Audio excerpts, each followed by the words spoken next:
Hi guys, this is my autoethnography project. I'm going to move this real quick. Alright, so for my introduction, I wrote a variety of papers and conducted lots of research this semester for this course. It was both a challenge and a learning experience here in Writing 1120. According to the framework of success in post-secondary writing, there are many helpful ways to approach writing and be mindful while you're doing it, and those are referred to as the habits of mind. For me, I feel I've grown as a writer because I've maintained habits of mind in my writing like openness, engagement, and persistence. All right, 1 second.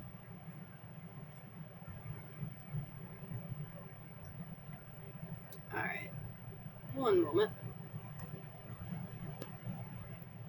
All right, so some challenges I've encountered. One challenge I encountered in this course was time management. I overloaded myself with credit hours this semester, so it's been very difficult trying to find time to complete some of these writing assignments. The second challenge I faced was writing the research paper. It was very difficult. It was the first time I've ever written a research paper in that fashion before. I've only ever written like argumentative research papers. So this research paper was a bit difficult because it was 6,000 words and I wasn't familiar with it.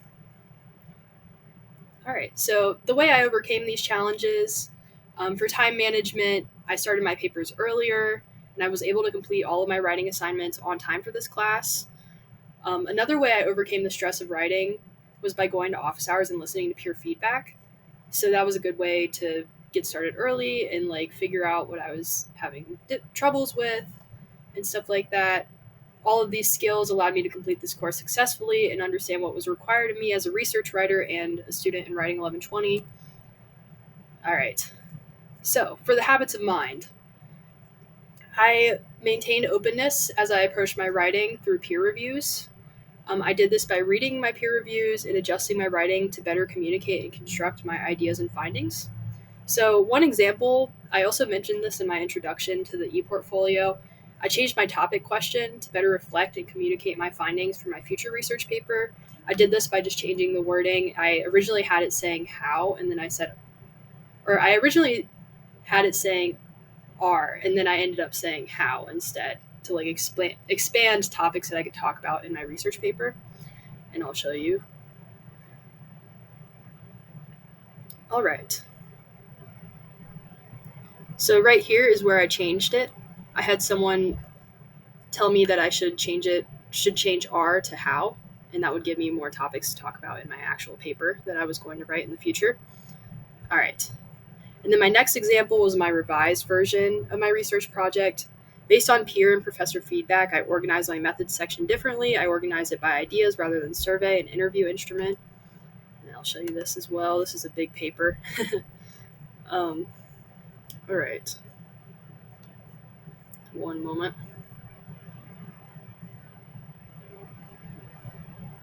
So as you can see, I organized it by ideas. And I still like broke it up into surveys and interviews, but I organized it by idea rather than survey question 1, survey question 2.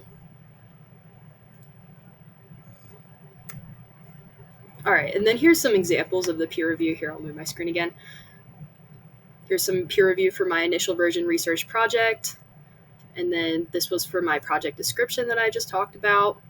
So all of these, I paid attention to peer review and then adjusted accordingly just to show like I was listening, like thank you for the input, like I want to expand my ideas and become a better writer.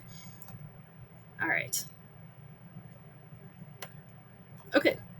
So the next one was engagement. I engaged with my peers and I applied it to my writing. And I kind of talked about this a little bit earlier, but through like peer reviews and talking to my peers and also conducting peer reviews for my other peers, it was beneficial to me and to them because I could keep editing and revising my ideas and I could give them ideas on how they could expand like what they want to talk about and better convey their ideas through written communication. And that's also a learning objective here in this class. And then for my last one, I demonstrated persistence when approaching writing. I had to demonstrate quite a bit of persistence to learn how to become a better writer and researcher. For example, I was persistent when I wrote both my initial and final version research project, Gathering all of my research and synthesizing it was hard, but I persisted. Like, I started early and I kept writing a little bit each day. I would pay attention to peer feedback and professor feedback and would ask for help when I needed it. I was also persistent in learning how to better my writing skills through the Bunn and Anson and Forsberg annotations. I wanted to pay like close attention to how they were writing their like written papers and stuff like that, so I could better understand like the writing process that they went through and how I could apply it to my own. Especially with the Anson and Forsberg, that particular one was a research paper, so it was very interesting being able to read it and then see how I could apply it to my own. And then what does this mean for the future? The skills I learned in Writing 1120 will assist me with future research and writing assignments I'll encounter in undergrad. Most college degrees have capstone and research projects your senior year, and it's the same thing with my major. So this was a great class.